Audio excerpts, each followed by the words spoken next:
26 ফেব্রুয়ারি রাজধানীর মানিক মিয়া অ্যাভিনিউয়ে আত্মপ্রকাশ করতে যাচ্ছে ছাত্রদের নতুন রাজনৈতিক দল।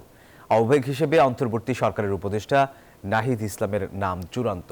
পরের পদগুলোর জন্য জাতীয় নাগরিক কমিটি ও বৈষম্য বিরোধী ছাত্র আন্দোলনের সম্মুখ ভাগের কয়েকজন নেতার নাম রয়েছে আলোচনায়। সজল দাসের প্রতিবেদন। জুলাই গণ অভ্যুত্থানের চেতনায় রাজনৈতিক বন্দোবস্ত নিশ্চিতের প্রত্যয়ে অবশেষে আসছে নতুন রাজনৈতিক দল। দলের আহ্বায়ক হিসেবে নাম প্রায় চূড়ান্ত অন্তর্বর্তী সরকারের উপদেষ্টা নাহিদ ইসলামের। নতুন দলের আহ্বায়কের দায়িত্ব নেওয়ার জন্য নাহিদ ইসলাম যে কোনো সময় সরকার থেকে পদত্যাগ করবেন বলে জানিয়েছে জাতীয় নাগরিক কমিটি। তবে সদস্য সচিব পদে কে আসবেন তা নিয়ে রয়েছে ধোঁয়াশা। জাতীয় নাগরিক কমিটি ও বৈষম্য বিরোধী ছাত্র আন্দোলনের অধিকাংশ নেতার পছন্দ আখতার হোসেন।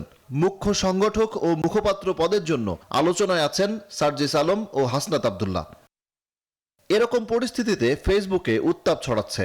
আখতার হোসেনের শুভানুধ্যায়ীরা ফেসবুকে তাকে নিয়ে বিভিন্ন পোস্ট করতে থাকেন। কেউ কেউ লেখেন আখতারকে মাইনাস করার পরিকল্পনা হচ্ছে। সামাজিক যোগাযোগ মাধ্যমে এমন আলোচনায় এক পক্ষে ছিলেন শিবিরের সাবেক নেতারা, অন্য পক্ষে ছাত্র শক্তি ও ছাত্র অধিকার পরিষদের সাবেক নেতাদের পাশাপাশি দেখা গেছে মধ্যপন্থী অনেককে। ফেসবুকে এমন বাহাস চলার মধ্যে জাতীয় নাগরিক কমিটির কার্যালয়ে দফায় দফায় বৈঠক করেন নেতারা।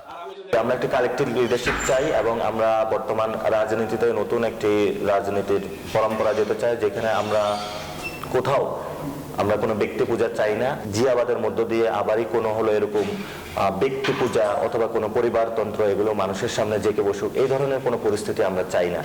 দলের দায়িত্বশীল নেতারা জানান, নতুন দলের আনুষ্ঠানিক আত্মপ্রকাশের আয়োজনটি হতে পারে 26 ফেব্রুয়ারি। ঢাকায় অনুষ্ঠান করে দলের ঘোষণা দেওয়া হবে। অনুষ্ঠানটি হতে পারে রাজধানীর মানিক মিয়া অ্যাভিনিউতে। যেই ফ্র্যাকশনের কথা আপনারা বলছেন এগুলো কোনো কিছুই থাকবে না, বরং খুব দ্রুততম সময়ের মধ্যে, আশা করি আগামী এক সপ্তাহের মধ্যে সকলে আমরা আবার ঐক্যবদ্ধভাবে ছাত্র জনতার যে কাঙ্ক্ষিত চাওয়া, আগামীর বাংলাদেশের চাওয়া, সেটা প্রতিষ্ঠার জন্য আমরা কাজ করে যাব। দলের আত্মপ্রকাশের আয়োজনের জন্য ইতিমধ্যে একটি প্রস্তুতি কমিটি গঠন করা হয়েছে।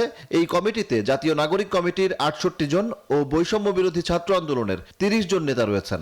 একই সঙ্গে নতুন রাজনৈতিক দল সম্পর্কে সম্প্রতি শুরু হওয়া প্রচারণা আপনার চোখে নতুন বাংলাদেশ, জনমত বিশ্লেষণ ও মূল্যায়নের জন্য উপকমিটি গঠন করা হয়েছে। সজল দাস, নিউজ 24, ঢাকা।